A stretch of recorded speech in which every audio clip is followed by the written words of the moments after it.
Dear students, हमने एक poem पढ़ी थी, where do all the teachers गो।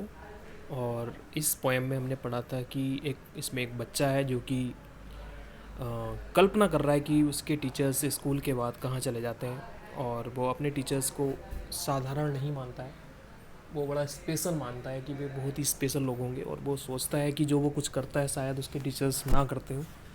इसलिए वो कुछ क्वेश्चंस उसके माइंड में आ रहे हैं, और ये जो पोएम है ये क्वेश्चन की फॉर्म में है। इसमें प्रश्न जो उस बच्चे के माइंड में आ रहे हैं वो सब यहाँ पे पूछ रहा है।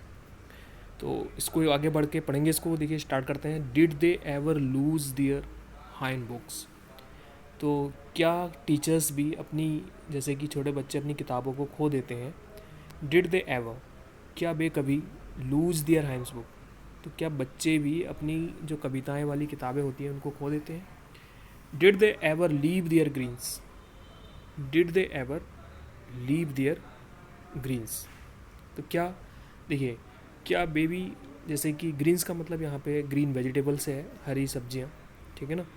तो क्या बेबी, जैसे मतलब छोटे बच्चे क्या करते हैं, बाज़ार जाते हैं और बाज़ार से सामान लेके आते हैं, सब्जी लेके आते हैं। तो क्या did they ever leave their greens, तो क्या बेबी सब्जियों को छोड़ देते हैं, क्या बेबी सब्जियों को कभी बाज़ार में छोड़ देते हैं। छोटे बच्चों को आप बाज़ार भेजेंगे सब्जी के लिए, तो हो सकता है कि वो कुछ पूरा सामान ही ना लेके आ पाए। तो क्या टीचर्स भी ऐसे ही छोड़ देते हैं। Did they scribble on the desk tops, तो क्या डिड दे स्क्रिबल, क्या वे भी स्क्रिबल करते हैं, क्या उन्होंने कभी भी स्क्रिबल किया, मतलब कुछ लिख देना। जैसे कि आप अपने स्कूल में आते हैं, आपको जो टेबल चेयर होती है तो आप उस पर अपना नाम लिख देते हैं, कुछ भी लिख देते हैं उस पर। तो क्या टीचर्स ने भी, जब वे बच्चे थे, छोटे थे, तो उन्होंने भी अपनी डेस्कटॉप पे कुछ लिखा था, उन्होंने भी अपनी जो टेबल चेयर थी उस पर कुछ लिखा था। Did they wear old dirty jeans, क्या जब आपके टीचर छोटे थे, क्या उन्होंने भी अपनी जीन्स को गंदा किया और उसको पहना। तो ये सब उसके माइंड में कुछ क्वेश्चंस आ रहे हैं, क्योंकि वो अपने टीचर्स को एक साधारण इंसान नहीं मानता है, वो सोचता है कि बड़े ही स्पेशल व्यक्ति होते हैं वे। इसलिए उसके दिमाग में इस तरह के क्वेश्चंस आ रहे हैं।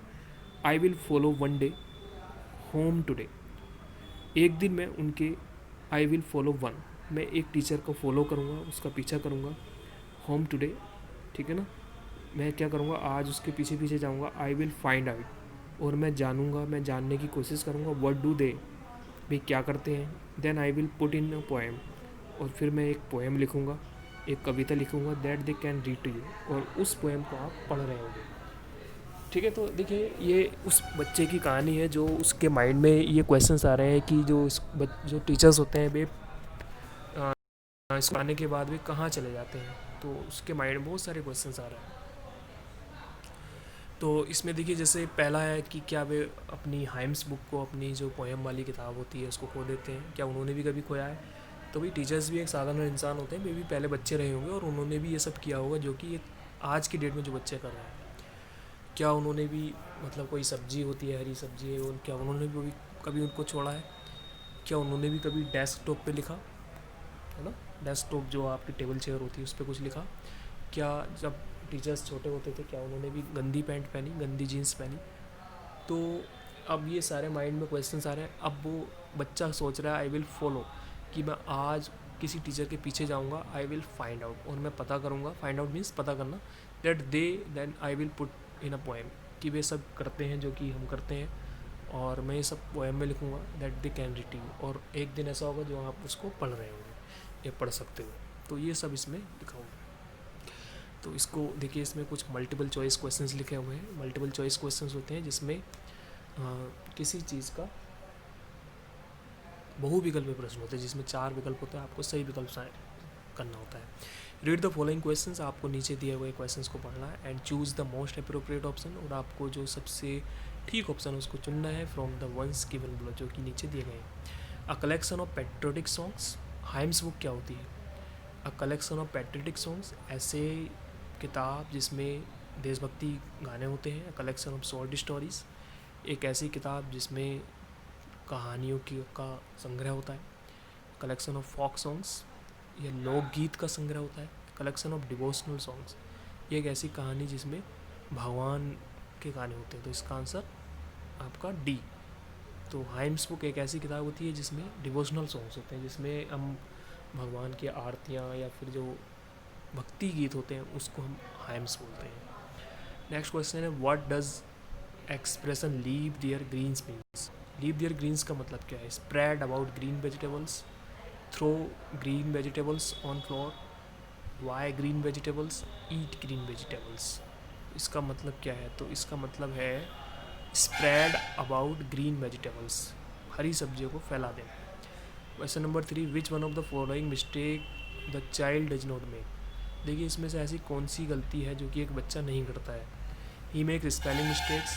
क्या बच्चा एक स्पेलिंग मिस्टेक करता है? जब कुछ लिखता है तो क्या स्पेलिंग गलत लिखता है? बिल्कुल करता है। ही स्क्रैचेज ऑन द डेस्कटॉप। एक बच्चा बिल्कुल जो डेस्कटॉप होता है उस पर स्क्रैच करता है, उस पर कुछ घिस घिस कर लिखता है।